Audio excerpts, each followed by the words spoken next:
They are all hardline Islamist extremists. And there's bitter infighting. They're fighting for power and money. Mujtaba Khamenei, there is no proof of life. We saw the Islamic Revolutionary Guard Corps, the IRGC, that's the Iranian regime's ideological terror army, strike vessels in the Persian Gulf, a Saudi flagged vessel, a Qatari flagged vessel, and a Liberian flagged vessel. This is actually a continuous strategy by the regime because it believes, the IRGC leadership believes, that two aspects of its strategy, of its wartime strategy, gave it leverage against the United States. Now, whether this is right or wrong is almost irrelevant. It's how the IRGC leadership perceives it. And as well as closing the Straits of Hormuz, which was one strategy, another particular wartime strategy that they felt went well was targeting commercial vessels across the Persian Gulf, as well as strikes against the Gulf states. So effectively, this is a continuation of a policy that was already in place, and they've doubled down. We've seen, however, the US respond and retaliate, which was necessary. And this morning, President Trump made it very clear that the MOU, the Memorandum of Understanding, the deal that they had struck with the regime is no longer in place. And we saw that the General X license, that's the license the US provided the regime to sell oil on the market, has been revoked. I think what we're likely to see is this state of limbo rather than a full-scale confrontation. I think this is the new norm. This is the new norm until we see a comprehensive strategy delivered by the United States. I would argue that that comprehensive strategy that effectively strikes the regime in Iran on Iranian territory, strikes the IRGC leadership, key critical infrastructure, military infrastructure of the regime, and supports the Iranian people. Effectively, what we had in the first 2 weeks of that conflict when it started, until we return to that status quo, this will be a back and forth state of limbo where this is the new norm. We'll see strikes by the regime in Iran, likely against commercial vessels in the Persian Gulf. We'll see strikes against Gulf states, and then the US retaliating. I suspect that the Trump administration will wait until after the midterm elections before producing a comprehensive strategy to deal with the Iranian regime. Ultimately, that strategy needs to be underpinned by the goal of regime change. I think it's become explicitly clear. The past 47 years have demonstrated it, but particularly since this conflict has started, that the Islamic Republic will not change. The leaders are ideological zealots. And by the way, the Iranian people don't want this regime. We saw that in January, let's not forget. Millions of Iranians took to the streets, and the regime responded by massacring 40,000 civilians in just a few days. So until regime change is really on the agenda, one that supports the Iranian people, this back and forth will continue, and this is effectively the new norm in the Middle East. The IRGC's leadership believes that it can carry out these strikes without facing direct consequences. As I said, it believes that these strikes give it leverage. Whether that's right or wrong, as I said, is irrelevant. It's how it perceives it, and that's shaped its calculus. As a result of this shaping its calculus, it has made them prone to miscalculation, strategic recklessness, and ultimately overplaying their hand, overreaching. That is classic IRGC and Iranian regime, by the way. They always end up overplaying their hand. That's because the agreement, it believed it had the upper hand, and it thought that actually they were in control, they were holding the cards. I think that's detached from reality. Doesn't really matter though, because that's how they perceive it. And that shaped their calculus. Until the IRGC believes that it can carry out these strikes, it can attack its neighbors without facing real consequences, this will continue.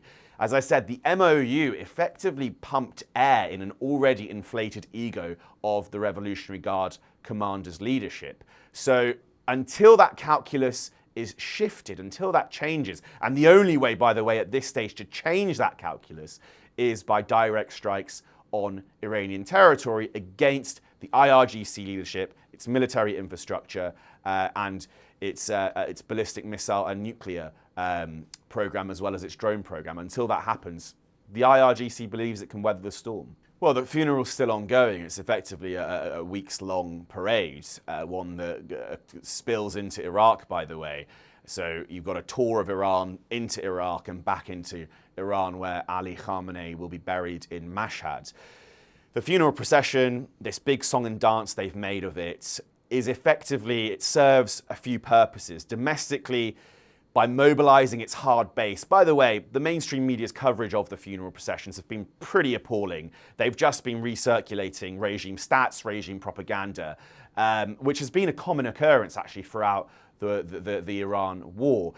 If we take a step back and look at the number of supporters for the regime, based off a recording that we acquired from an IRGC headquarters, the commander of that, the deputy of that headquarters, Sasan Zara, an individual who claims, by the way, that he is close to the current supreme leader, Mujtaba Khamenei, said that the regime really had only 8 million people, 8 million true zealots that it could mobilize on the streets. So roughly just under 10% of the Iranian population. You can corroborate that figure, by the way, through the number of Iranians who opted for the IRGC and the regime's own homemade COVID vaccine over Western medicine. Around 10% of the population. You've got to be pretty ideologically radical and compliant to opt for the homebrew over Western medicine. So 10% of the population. So just under 10%. Let's look at 8 million people they've mobilized. Certainly not the 10 or 20 or 30 million that the mainstream media has been reporting on. Those are stats that the regime has been given the mainstream media. But what is the objective of this funeral, this big song and dance they've made? Domestically, it is to signal to the Iranian people that the regime is still in control of the streets. Let's not forget, anti-regime dissent has not gone away. Actually, what happened in January, unprecedented violence, even by the standards of the Middle East, as I said, where more than 40,000 unarmed civilians were killed, tens of thousands detained. That effectively has left a wound that has not healed, and it will not heal, by the way. The regime knows this. There's no going back after what happened in January. We saw the scenes, mass graves, horrific scenes of body bags everywhere, packed rooms filled with body bags. That is unprecedented, even in the context of the Islamic Republic, the past 47 years. So there's no going back. So the regime, by mobilizing its hard base at this funeral, is sending a clear warning to the Iranian people that it still controls the streets.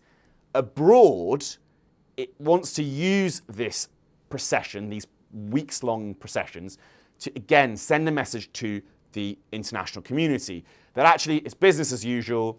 They have a support base. Actually, they're legitimate. And don't even think about regime change. What you saw in January was irrelevant. That's the message it wants to send to the international community, particularly the West. I would say abroad, it's actually been pretty successful in doing that. And this is reflective of the wider information war. The regime, I believe, lost the military conflict, and anyone who argues otherwise, I think, is either driven by an anti-Trump bias and is just not looking at the military losses this regime suffered. The regime lost the military conflict, but it certainly did not lose the information war. And in many ways, it was aided by Western media. What do I mean by that? Well, unfortunately, Western media was guided essentially by an anti-Trump bias rather than objective reporting on the ground.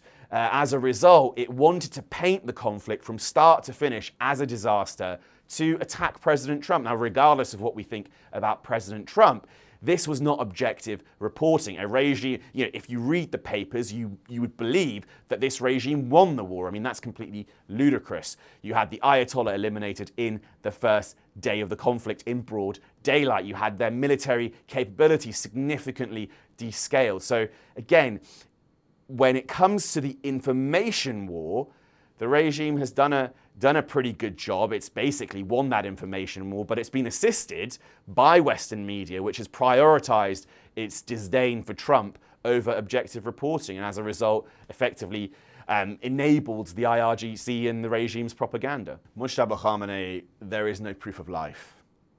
He was appointed supreme leader, but we have not seen a single piece of evidence, not even a voice recording, that proves he is still alive.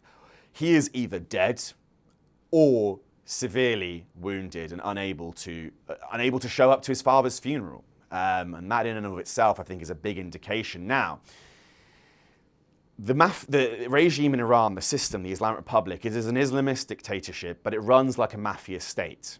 And through the elimination, you've got all these oligarchic clans, all Islamists, by the way. Some wear turbans, others wear military uniforms, and others wear suits. But they are all Islamist extremists. They believe domestically in the forceful imposition of Sharia law. They believe in supporting the so-called axis of resistance, terrorist proxies across the region, from Hezbollah to Hamas.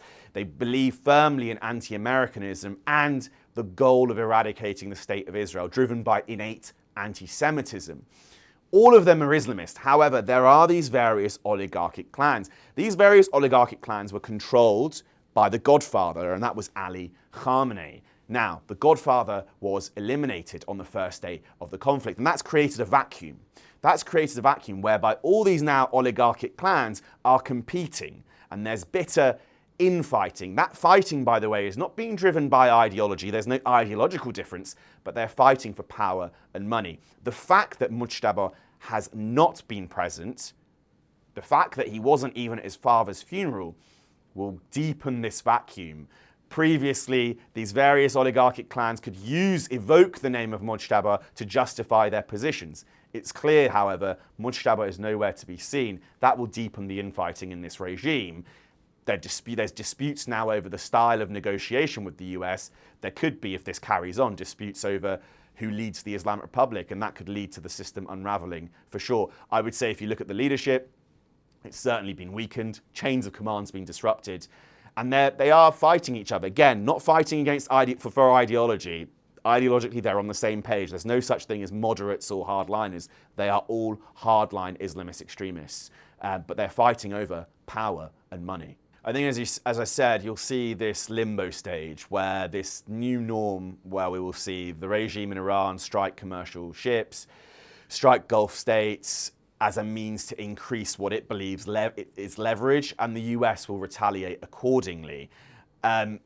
Until we see a comprehensive strategy that strikes the regime on Iranian territory, but not as a one-off, but as a comprehensive package, if you will, with the goal of significantly weakening it, underpinned by the objective of regime change, we won't see much difference. I think we'll stay in this state of limbo. Now, the regime also has other tactics it can use, not least its asymmetric warfare tactics, which, by the way, it has been using, not least in the United Kingdom, where it has been plotting terror on our streets.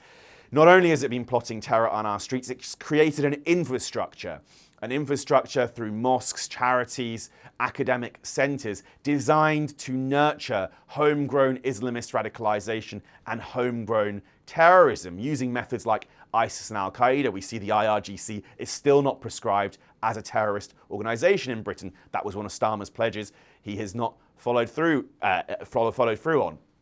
So the regime, as well as carrying out these strikes, in the Middle East, it is trying to bring the war onto European streets, not least here in Britain. And we've seen a flurry of anti-Semitic violence on the streets of London, across the country.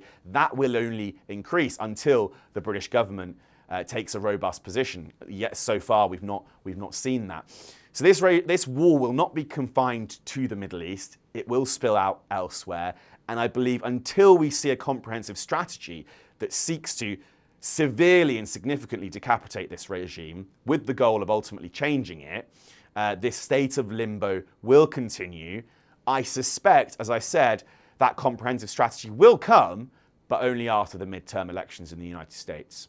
Now, there is another aspect to this that is extremely important and could disrupt all of this, and that is protests. As I mentioned, anti-regime dissent has not gone away. The wounds have not healed from January. Actually, people are more angry.